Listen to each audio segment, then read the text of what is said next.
He wasn't supposed to be in that part of the store. Not yet. The plan was to wait until the lunch rush was over. But fate doesn't wait for anyone, and as he quietly pushed the break room door open, he saw her. Curled up on a plastic chair in the corner, her head buried in her arms, shoulders trembling. She was crying. "Hey," he said gently, unsure of how to approach. "You okay?"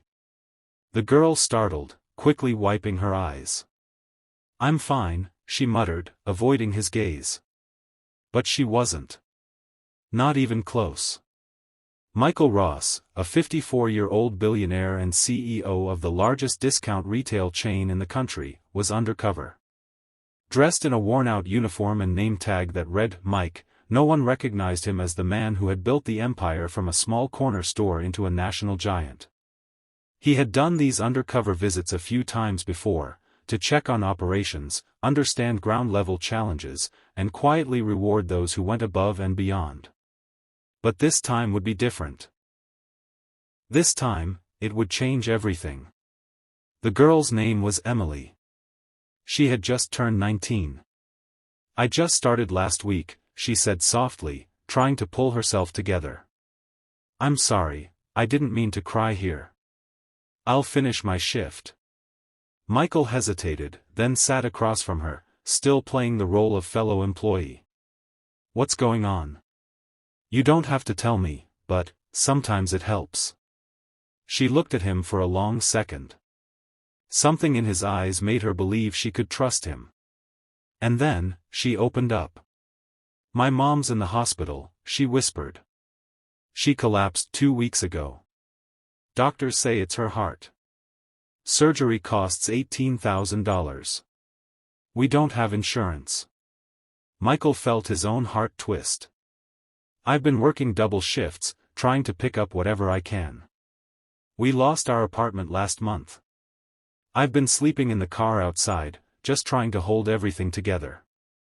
But today, they said they won't operate unless we give them at least half by the end of the week." She broke again, sobbing quietly into her hands.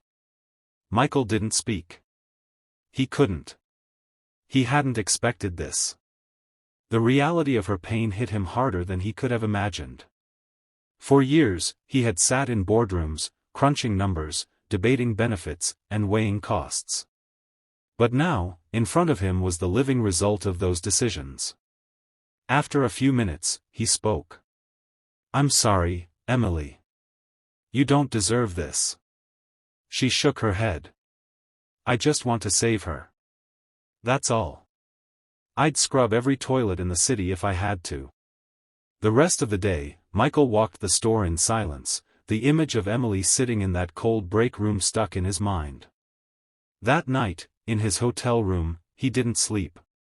He stared at the ceiling, thinking of his own daughter, who had never gone a day without healthcare or a safe place to sleep. The next morning, dressed in his usual suit and tie, Michael returned to the store, this time, as himself. The staff gathered near the registers, whispering and stunned. Some of them recognized him from newspaper articles. Others looked on in shock as he walked straight up to Emily, who was already clocked in. "Emily," he said kindly, "can I have a word with you?" She looked terrified, thinking she was in trouble. But when they sat in the break room, Michael removed a folder from his briefcase and placed it in front of her. Inside was a personal check.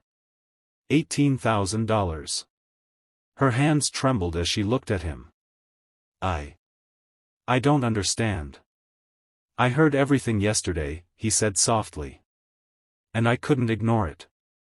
Your strength, your love for your mother, your willingness to keep going despite everything, it moved me. This is not a handout.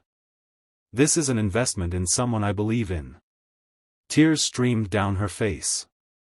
"You're the CEO?" He nodded. "Yes.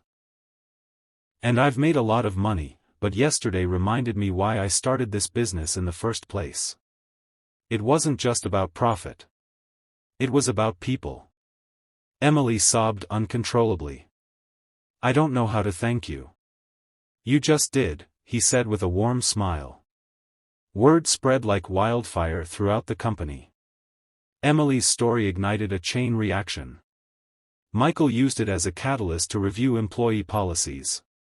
Within months, the company expanded its employee assistance programs, added healthcare coverage for all staff regardless of hours worked, and introduced emergency grants for those in crisis.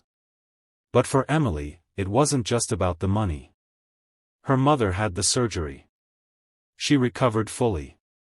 They moved into a small apartment nearby, and Emily continued working at the store while also taking evening classes, fully sponsored by a company scholarship Michael personally created in her name. 2 years later, she stood on a stage at a company-wide conference, a confident young woman with hope in her voice, as she addressed thousands of employees. "There was a time I thought the world had forgotten about people like me. But one person cared enough to listen. That changed my life. And now, I want to do the same for others." Michael watched from the crowd, proud tears in his eyes.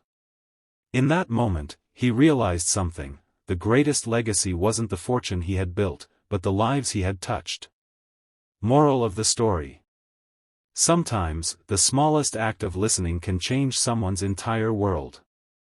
In a society driven by speed and success, don't forget the power of compassion. Because behind every uniform, every smile, every tired face, there's a story. And maybe, just maybe, someone like you can be the one who writes its next chapter.